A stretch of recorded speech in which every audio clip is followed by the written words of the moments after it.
As gas prices continue to rise to record levels, the president finds himself walking a political tightrope when it comes to easing the pain at the pump and appeasing the demands of the leftist environmental community. But what has this done to our energy policy, and will there be relief anytime soon? Joining me to discuss is John Ransom, finance editor of townhall.com. John, thanks so much for being here today. And we see gas prices continue to rise. Here in California, they've hit over $5. Will there be relief anytime soon? Well, not as long as we continue to have a energy policy that's dictated by environmentalists. I mean, not only do we have a war on petroleum, we also have a war on all the other fossil fuels, and we've seen that in the prices. Yeah, and I mean, we've seen so many of these manufactured issues come up because I suspect the president does not want to talk about the just rising cost of gas. When are we going to start hearing solutions from him, or will we ever? I don't think we are, and I think there's a couple of key things that we can look at that will tell us that we're not going to. The president is currently engaged in a strategy to try to change the subject off of high gas prices, no jobs, and believe me, the two things are directly related. If we were following a policy that just used the resources that we have here, right here in the country, we'd be able to create 10 million jobs over the next 10 years and another $15 trillion worth of GDP. And that would go a long way towards solving some of our financial problems that we have. But this administration has sold out completely to the environmental left, and they're just using the issue in order to rally their base because, you know what, they have nowhere else to go. The middle of the country is not satisfied with this presidency, and you can tell it by the policies that they continue to pursue. Not only continue to pursue, but it almost seems like anything that doesn't work, he likes to double down on. Now, you've mentioned the war on oil and other natural resources. Talk a little bit about the president and this administration's war on coal. I mean, why is he so reluctant to use our natural resources?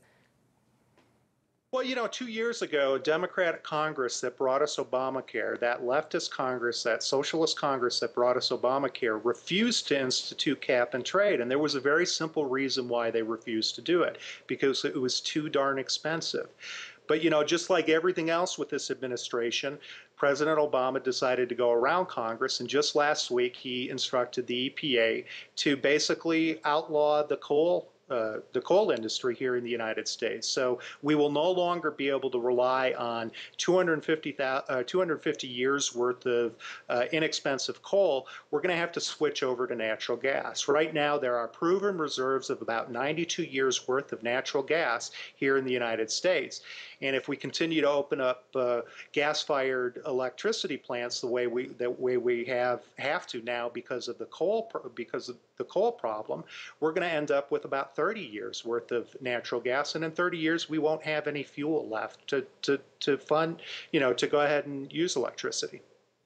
He always likes to make fun of the drill, baby, drill mantra, but I think it's kind of funny because, he's actively trying to bankrupt the coal industry, but yet we're giving tons of money to solar industry to do nothing. They're going bankrupt as well. I mean, what do you think about that? Well, that's exactly what Obama promised in 2008 that the mainstream media doesn't want to tell you. He promised, and it's all over the web, it's all over YouTube, that if you wanted to build a coal-fired plant here in the United States to generate cheap, reliable electricity, that he'd make it so expensive that it would go ahead and bankrupt power companies.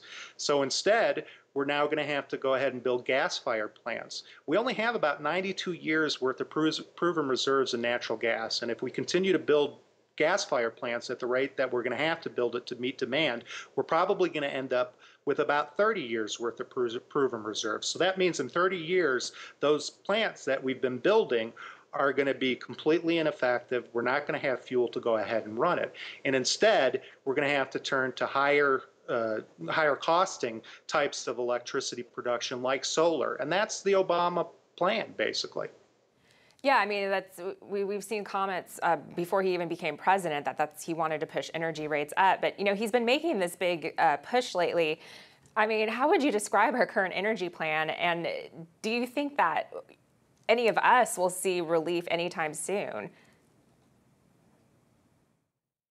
No, I mean, as long as Barack Obama, and especially if he gets a second term, the energy plan is going to be more of the same. It's going to be relying on unproven technologies and hoping that they make a difference, rather than doing what we've done for 50 years, which we've followed a very simple energy plan for the last 50 years, and that's make sure that the United States has cheap and reliable sources of energy. And that's worked for the last 50 years. And for some unaccountable reason, and I think it's because Obama really does fundamentally want to transform the United States, the Obama administration has thrown that completely out the window. Instead, we're shipping billions, hundreds of billions of dollars to countries that don't really like us anymore.